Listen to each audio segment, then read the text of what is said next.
Hello, everyone, and welcome back to the YouTube channel. Today, we're back with more classic Doctor Who. Obviously, I did not post yesterday as I intended to go back to daily uploads, and I intend to go back to daily uploads now. I think there's about 15 episodes until I finish season one, as the whole last serial is missing, of course. So I'll be obviously taking care of that, as well as obviously Marco Polo, which is on the list to do, a big list that is. But obviously today we're going to be reviewing episode 22, The Keys of Marinus, episode 2 in that serial, The Velvet Web.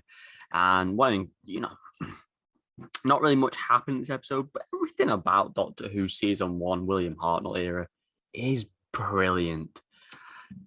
The one character that mesmerizes me every episode is Ian Chesterton. His role in this season is just, I just love everything about it. But before we go into any more details, hit that subscribe button, leave a like, and of course, spoilers ahead.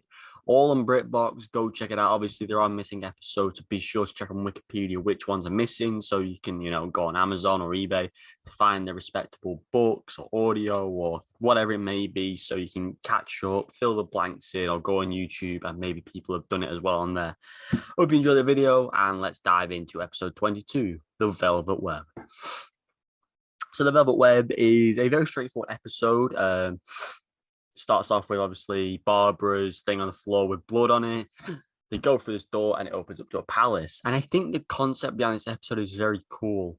So they're hunting now for the key, and then they go to this palace where ultimately they get hypnotized, manipulated by these these like things they put on the forehead. So once everyone goes to sleep, eventually after the multiple interactions with the different characters, Ian, the Doctor, and Susan are all hypnotized, as Barbara isn't, as she rolls over and the thing falls off her head. I think it's a really cool concept because once they all awake, those three are living it up by eating and loving the vibes, loving the palace, loving the people that they're working with. They're getting all these things, like Susan gets her dress, Doctor gets his laboratory. But then obviously Barbara is rebelling, and ultimately leads into this thing of Barbara is by herself and has to take out them squid things, and ultimately it leads to that. But obviously multiple altercations become before that. So it's a very good episode for Barbara, in my opinion, because she has to prove to Ian and the Doctor and Susan that these people are not who they think they are.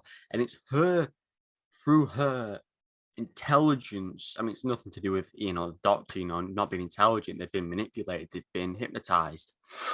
She destroys the mutant things in the containers.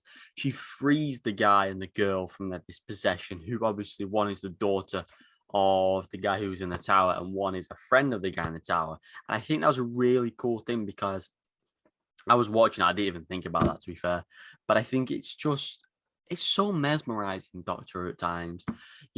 There's no aliens in this episode. There's no normal villain. I think this is why classic Doctor Who is so heavily loved. And it's because you don't have to always have aliens in your episode. It could be purely humans. They're the ones who were running the show this episode. They're the ones who hypnotized the trio. And I just think, ultimately, once they were freed, they all pulled this power plan together. They knew where they were going next. And obviously, they got one of the keys. So I think one of three, one of four keys, one of five keys, whatever it may be. And now they're going to be splitting up. The Doctor's going one place and the rest of the characters going the other. I thought Ian should have gone with the Doctor, because them two's chemistry has grown on me so much. But it's realistic. An old man and a teacher, stubbornness and intelligence. It doesn't always mix, but ultimately their relationship is brilliant. Like Hartnell's reaction with, "Oh, a truffle." If I may say so myself, I watched 20, like 15, 16 episodes of Hartnell, and I think he is perfect. I think he showcases what the Doctor is about in the early days, stubborn, old, grumpy, resentful. He resents people at times. He resents anything. He wants to think for himself. He's not used to the company of other people that isn't Susan. I think Hartnell did it well. He started off Doctor Who well, and it's because of what he did and how he was and how he worked with the other characters is the reason why Doctor Who is what it is to this day, because of his hard work and his dedication to the role. And this is what I'm saying. Barbara did a great job this episode. Ian's carried the show. Susan has done bits, but me at this end of this episode, she starts screaming again. And it's for me, Carol, I think it's Carolyn Ford, that's her name. She struggles to be likable. She's not, in my opinion, I've watched the Ninth Doctor to the 13th Doctor, and I say this, she's the worst companion in the history at the moment. Her acting is atrocious. I get people have to scream and stuff, but it's how she does. She's like, stop it. It's just like, what are you doing? I don't know, but I'm very excited, obviously, to see the next 4 episodes, as there's obviously 4 episodes left with the Keys of Marinus. And the visuals, the sets, the costumes, the characters, the dialogue, the chemistry. It was a brilliant episode. I loved it. I loved how it worked. Some of the choreography maybe a bit questionable. How they were fighting, how Barbara was fighting the guy, and then obviously he gets knocked out by a chair. And how he didn't see her around the corner, I do want to say, was like, she's there. Look to your right. Look to your right. But I get it. You're not always going to look to your right because you're focused on forward. You're focused on that's where you're going. But yeah, and another excellent episode. Another 10 out of 10.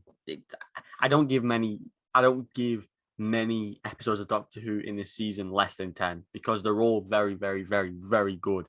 And I just can't wait to get into Patrick Troughton and stuff. I just want to push through all these doctors. Pertwee is the Doctor I'm most excited for. I loved him in Where's the Gummidge. So bring it on and stay tuned for more episodes. I hope you're enjoying it as much as I am. I hope you enjoyed it when you first checked it out.